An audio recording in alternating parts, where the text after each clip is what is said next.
मधुबन के बाबा, मधुबन के बाबा मुरली वाले, आपका क्या कहना, आपका क्या कहना। ओम शांति। आज 27 अक्टूबर 2021 के साकार मधुर महावाक्य हैं। आज मीठे मीठे बाप दादा बोले, मीठे बच्चे, अब सीखने के साथ साथ टीचर बन सिखाना भी है। यह पढ़ाई इस अंतिम जन्म के लिए ही है, इसलिए अच्छी रीति पढ़ो और पढ़ाओ। और बाबा ने आज हमसे प्रश्न पूछा है कि सतयुग की राजधानी किस आधार पर स्थापन होती है। और उत्तर में बाबा हमें समझा रहे हैं कि संगम की पढ़ाई के आधार पर। जो अच्छी रीति पढ़ते हैं अथवा जिन पर बृहस्पति की दशा है, वे सूर्यवंशी में आते हैं। जो पढ़ते नहीं, सर्विस नहीं करते, उन पर बुद्ध की दशा बैठती है। वह जैसे बुद्धू हैं, वह प्रजा में आ जाते हैं। ऊंच प्रजा, नौकर चाकर आदि सब इस समय की पढ़ाई के आधार पर ही बनते हैं। ओम शांति। रूहानी बच्चों प्रति अथवा आत्माओं प्रति रूहानी बाप अर्थात परमात्मा बैठ समझा रहे हैं। रूहानी बाप को परमात्मा कहा जाता है। सभी आत्माओं का बाप एक परम पिता परमात्मा है। वह बैठ ब्रह्मा तन द्वारा समझाते हैं। भक्ति मार्ग में मनुष्य कहते हैं त्रिमूर्ति ब्रह्मा। अभी तुम ब्राह्मण ऐसे नहीं कहेंगे, तुम तो कहते हो त्रिमूर्ति शिव अर्थात ब्रह्मा विष्णु शंकर का रचयिता शिव। त्रिमूर्ति ब्रह्मा का कोई अर्थ नहीं निकलता है। इन तीनों देवताओं का रचयिता है ही शिव, इसलिए त्रिमूर्ति शिव कहा जाता है। एक रचयिता, बाकी सब है रचना। बेहद का बाप एक ही है। लौकिक बाप तो हर एक का अपना अपना है। इस समय तो सब शिव बाबा के बच्चे बने हैं। बाबा कहते बच्चों को मालूम है। क्या मालूम है हमको? कि हम आत्माएं 84 का चक्र लगाती हैं तो 84 बाप बनते हैं हद के। 84 जन्म लेंगे तो हर जन्म में हर एक शरीर का बाप मिलेगा ना हमें। तो बाबा कहते सतयुग में भी माँ बाप कोई बेहद का वर्षा नहीं देते हैं। सतयुग के लिए बेहद का वर्षा तो अभी तुमको मिलता है, और वहां लक्ष्मी नारायण की राजधानी है, और जो भी रजाई वाले रजवाड़े होंगे उनके बच्चों को अपने बाप का वर्षा मिलेगा। फिर भी वहां सुख बहुत है, और इस समय तुमको बेहद का बाप बेहद विश्व का मालिक बनाते हैं। बाबा कहते सदा सुख का 21 जन्मों के लिए वर्षा मिलता है, और वहां दुख का नाम निशान नहीं होता। वाम मार्ग शुरू होने से ही दुख शुरू हो जाता है। बाबा कहते जो भी आए उन्हें यह समझाना है। क्या समझाना है?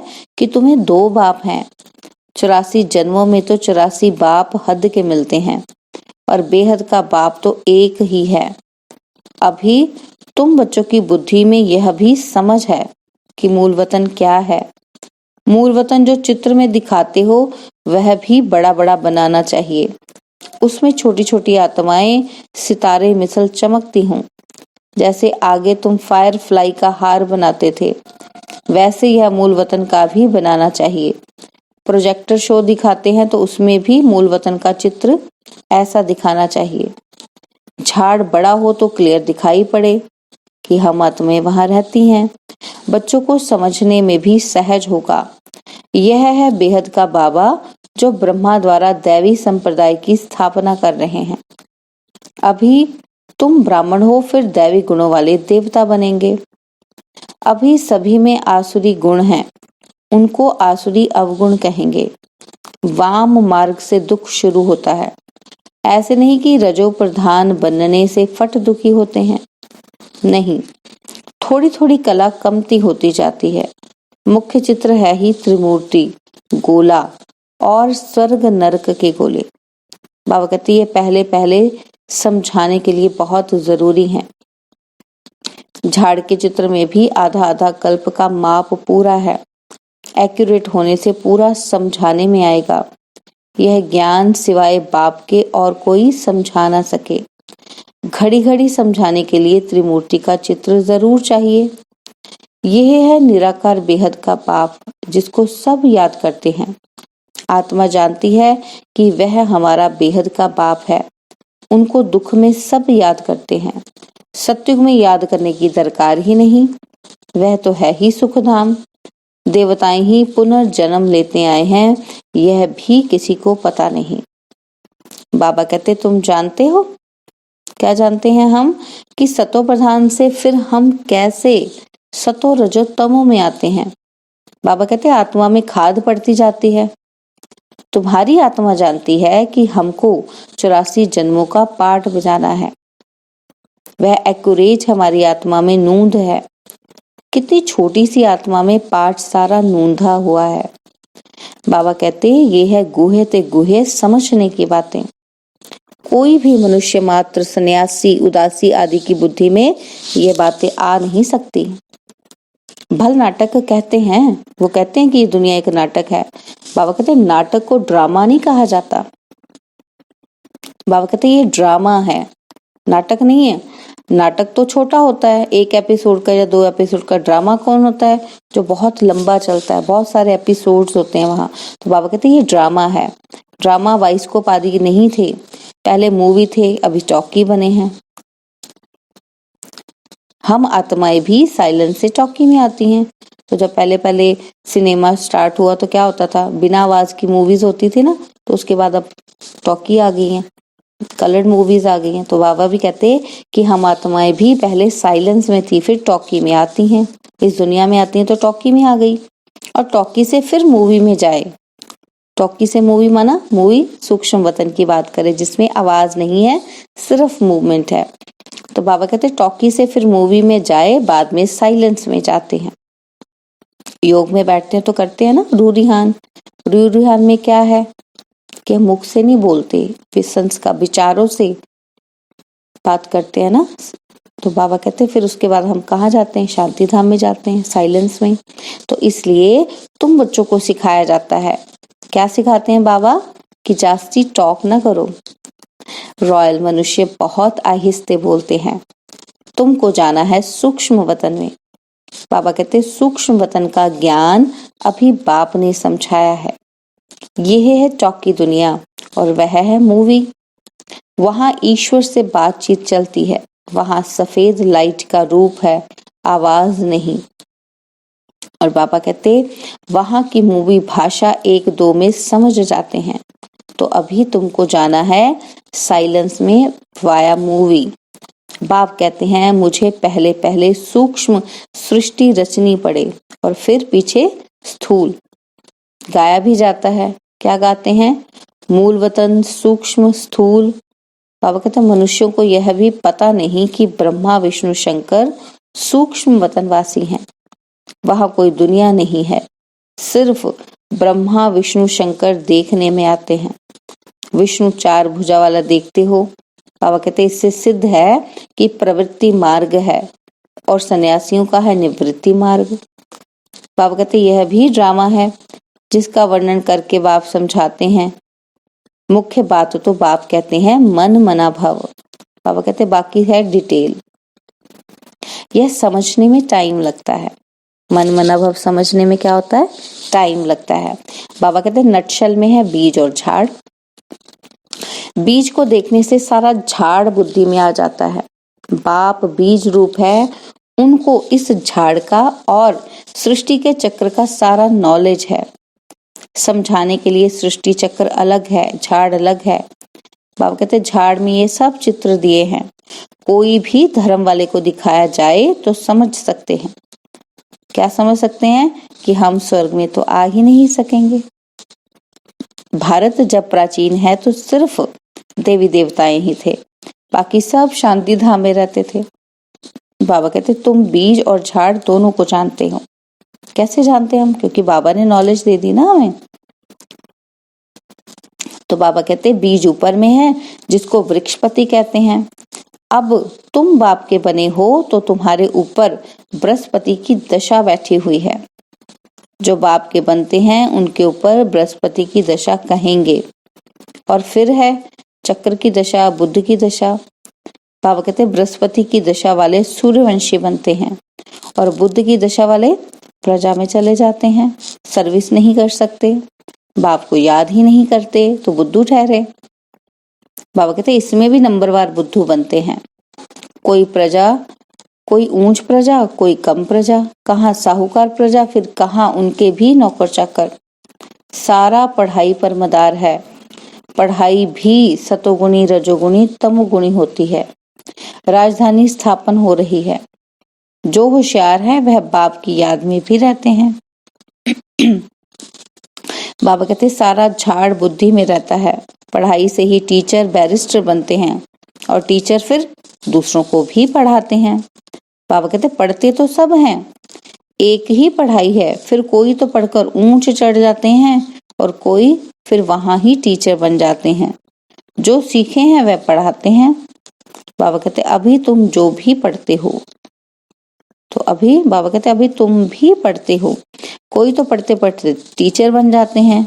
खुद कहते हैं टीचर का काम है आप समान टीचर बनाना। कहते हैं ना बाबा, टीचर नहीं बनेंगे तो औरों का कल्याण कैसे करेंगे।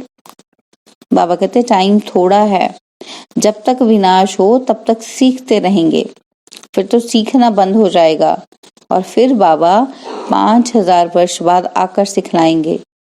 यह पढ़ाई कोई सैकड़ों वर्ष नहीं चलने वाली है। बाबा कहते ये तो है ही इस अंतिम जन्म के लिए पढ़ाई, पढ़ना और पढ़ाना है। सब तो टीचर नहीं बन सकते हैं ना। अगर सब टीचर बन जाएं फिर तो बहुत बहुत ऊंच पद पा लें। बाबा कहते नंबरवार तो होते ही हैं। पहले पहले कोई को भी दो बाप का परिचय दो, चित्र होने से अच्छा समझेंगे। त्रिमूर्ति का चित्र तो जरूर साथ होना चाहिए। यह शिव बाबा व प्रजापिता ब्रह्मा, बाबा कहते सभी का ग्रेट ग्रेट ग्रैंडफादर तो जरूर पहले आया होगा ना। सबसे आगे है ब्रह्मा। बाबा कहते अभी रचना रच रहे हैं और अभी तुम ब्राह्मण बने हो, फिर ब्राह्मण ही देवता बनेंगे। ब्राह्मणों का झाड़ छोटा है, देवताएं थोड़े होते हैं, फिर बाद में वृद्धि को पाते जाते हैं। बाबा कहते ये तुम्हारा नया झाड़ स्थापन हो रहा है। वह और धर्म वाली आत्माएं तो ऊपर से आती हैं पाठ बजाने। बाबा कहते गिरने की बात ही नहीं है। यहाँ तो तुम्हारा नया झाड़ स्थापन होता है। माया भी सामने है। तुमको तमो प्रधान से सतो प्रधान बनना ही है, ट्रांसफर होना है, क्योंकि दुनिया बदल रही है, इसलिए मेहनत होती है। देवी देवता धर्म की यहाँ संगम युग पर स्थापना होती है। बाबा कहते तुम यह भी बतलाते हो कि सतयुग कितने वर्ष का है। सतयुग से फिर कलयुग कैसे बनता है, और कलयुग में तमो प्रधान तो होना ही है। तमो प्रधान हो तब तो फिर सतो प्रधान बने। बाबा कहते तुम सतो प्रधान थे, फिर खाद पड़ती गई है। अभी भल कोई नई आत्मा 2-3 जन्म ले तो भी छठ खाद पड़ जाती है। उसमें ही सुख उसमें ही दुख भोगती है। कोई का एक जन्म भी होता है। बाबा कहते जब आना बंद हो जाएगा तब विनाश होगा, फिर सभी आत्माओं को वापस जाना होगा। पाप आत्माएं और पुण्य आत्माएं इकट्ठी हो जाती हैं, फिर पुण्य आत्माएं नीचे उतरती हैं। बाबा कहते हैं संगम पर सारी बदली होती है, तो बच्चों को सारा ड्रामा बुद्धि में रखना चाहिए। बाप के पास ये सारी नॉलेज है ना। कहते हैं मैं आकर सृष्टि चक्र के आदि मध्य अंत का राज समझाता हूँ, भक्ति मार्ग में थोड़ी ये ज्ञान सुनाता हूँ। बाबा कहते भक्त याद करते हैं तो उनको साक्षात्कार कराता हूँ। भक्ति मार्ग शुरू होता है जब मेरा भी पाठ शुरू होता है। बाबा कहते जब भक्ति शुरू होती है तब मेरा भी काम शुरू हो जाता है, क्योंकि उनको साक्षात्कार करवाने हैं। बाबा कहते बच्चों को सुख में भेज दिया, बाकी क्या। मैं वानप्रस्थ लेता हूँ। यह वानप्रस्थ लेने की रस्म भारत में ही है। बेहद का बाप कहते हैं मैं वानप्रस्थ में बैठ जाता हूँ। बेहद का बाप ही आकर गुरु के रूप में वानप्रस्थ में ले जाते हैं। मनुष्य गुरुओं का संग लेते हैं, क्यों? भगवान से मिलने के लिए। बाबा कहते शास्त्र पढ़ेंगे, तीर्थों पर जाएंगे, गंगा स्नान करेंगे, परंतु मिला तो कुछ भी नहीं है। अभी तुमको बेहद का बाप मिला है। दुख से छुड़ाकर रावण राज्य से निकाल राम राज्य में ले जाते हैं। बेहद का बाप एक ही बार आकर रावण के दुखों से छुड़ाते हैं, इसलिए उनको लिबरेटर कहा जाता है। सतयुग में है ही राम राज्य। बाबा कहते बाकी आत्माएं शांति धाम चली जाती हैं, यह भी किसी को नहीं जानते। बाबा कहते ये भी कोई जानता ही नहीं है इस बात को। मुझ आत्मा का स्वधर्म है ही शांत। यहाँ पाठ में आने से अशांत बने हैं, फिर शांति याद आती है। बाबा कहते क्यों याद आती है? क्योंकि असल में रहवासी शांति धाम के हैं, घर तो याद आएगा ही। और अब कहते हैं मुझे शांति चाहिए, मन को शांति चाहिए। बाबा कहते समझाया जाता है आत्मा मन बुद्धि सहित है, आत्मा है ही शांत स्वरूप, और फिर यहाँ कर्म में आती है। बाबा कहते यहाँ शांति कैसे मिलेगी? यह तो है ही अशांति धाम। और सतयुग में सुख शांति दोनों है, पवित्रता भी है, धन दौलत भी है। बाप समझाते हैं, क्या समझाते हैं? कि तुमको कितना सुख शांति धन दौलत आदि सब कुछ था, अब फिर तुमको औरों को समझाना है। जिन्होंने कल्प पहले वर्षा लिया था वही अच्छी रीति समझने की कोशिश करेंगे। बाबा कहते भल देरी से आते हैं, परंतु पुरानों से झट आगे चले जाते हैं। देरी से आने वालों को और ही पॉइंट्स अच्छी मिलती है, दिन प्रतिदिन सहज होता जाता है। बाबा कहते यह भी समझेंगे कि हमने समझा तो है सब है, फिर तमो प्रधान से सतो प्रधान बनने की मेहनत भी करनी है। अब समझ लिया तो उसको प्रैक्टिकल भी करना है। बाबा कहते उसके लिए फिर तीव्र पुरुषार्थ करने लग पड़ेंगे, क्योंकि समझते हैं टाइम थोड़ा है। जितना हो सके पुरुषार्थ में लग जाएं, मौत से पहले हम पुरुषार्थ कर ले में। बाबा कहते वे अपना चार्ट भी रखते होंगे। पढ़ाई तो सहज है, बाकी है याद की बात। गाया भी हुआ है, राम सुमीर प्रभात मन। बाबा कहते आत्मा कहती है कि हे मेरे मन, राम का सिमरन करो। भक्ति मार्ग में तो यह भी किसी को पता नहीं है कि राम कौन है। बाबा कहते वे तो रघुपति राघव राजा राम कह देते हैं। कितनी गड़बड़ कर दी है। सबका भगवान वह राम कौन है मनुष्य कुछ भी समझते नहीं, waste of time waste of money करते रहते हैं। बाबा कहते तुम बच्चों को हमने विश्व का राज्य भाग्य दिया था, फिर कहाँ गया? पूछ रहे बाबा। बाबा कहते कहाँ गया वो सारा राज्य भाग्य? 5000 वर्ष पहले तुमको स्वर्ग की राजाई दी थी, वह कैसे गवाई? बाबा कहते अब तुम समझते हो, समझ में आ गया ना हम कि कैसे हम नीचे गिरते आए हैं। बाबा कहते अभी फिर चढ़ना है। चढ़ती कला का 1 सेकेंड और उतरती कला 5000 वर्ष में। चढ़ती कला का 1 सेकेंड कैसे? कि बाबा का परिचय मिला, अपना परिचय मिला, उसका संबंध पता चला। जैसे ही ये बात बुद्धि में गई, कानों ने सुनी, बुद्धि में गई, उसी क्षण चढ़ती कला का युग हो गया। फर्स्ट स्टेपिंग स्टोन टुवर्ड्स सतयुग। चढ़ती कला का पहला कदम है वो, बाप का परिचय कान में जाना और उस पर निश्चय होना। तो बाबा कहते हैं इसलिए चढ़ती कला 1 सेकंड में और उतरती कला 5000 वर्ष में, क्योंकि एकदम नहीं गिरे हम, धीरे धीरे वो भी स्टेप बाय स्टेप नीचे गिरते आए। बाबा कहते हैं ब्रह्मा से विष्णु बनने में 1 सेकंड और विष्णु से ब्रह्मा बनने में 5000 वर्ष लगते हैं। कितनी पॉइंट्स समझाते हैं। अच्छा, मीठे मीठे सिकिलदे बच्चों प्रति माता पिता बाप या दादा का याद प्यार और गुड मॉर्निंग। रूहानी बाप की रूहानी बच्चों को नमस्ते। हम रूहानी बच्चों की रूहानी बाप दादाजी को दिलवा जान सिकवा प्रेम से नमस्ते। ओम शांति। प्यारे बाबा, मीठे बाबा, मेरे बाबा, शुक्रिया बाबा, शुक्रिया बाबा, शुक्रिया बाबा। धारणा के लिए मुख्य सार है, पहला पॉइंट है कि अब टॉकी से मूवी, मूवी से साइलेंस में जाना है। इसलिए टॉकी यानी कि बातचीत बहुत कम करनी है, रॉयल्टी से आहिस्ते बोलना है। और सेकंड पॉइंट है नॉलेज समझने के बाद तीव्र पुरुषार्थ कर सतो प्रधान बनना है, याद का चार्ट रखना है। और बाबा ने हमें वरदान दिया है शक्तियों को करामत के बजाय कर्तव्य समझकर प्रयोग करने वाले पूजन व गायन योग्य भव। शक्तियों को करामत के बजाय कर्तव्य समझकर प्रयोग करने वाले पूजन व गायन योग्य भव।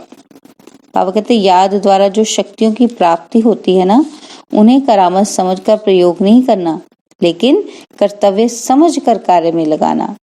उन मनुष्यों के पास रिद्धि सिद्धि की करामत होती है, लेकिन आपके पास है श्रीमत। बाबा कहते श्रीमत से शक्तियां जरूर आती हैं, इसलिए संकल्प से कर्तव्य सिद्ध होते हैं। संकल्प से किसी को कार्य की प्रेरणा दे सकते हो। बाबा कहते यह भी शक्ति है, लेकिन श्रीमत में जब अपनी मनमत मिक्स ना हो तब गायन और पूजन योग्य बनेंगे। स्लोगन है, किसी भी प्रकार की हलचल में दिल शिकस्त होने के बजाय बड़ी दिल वाले बनो। ओम शांति।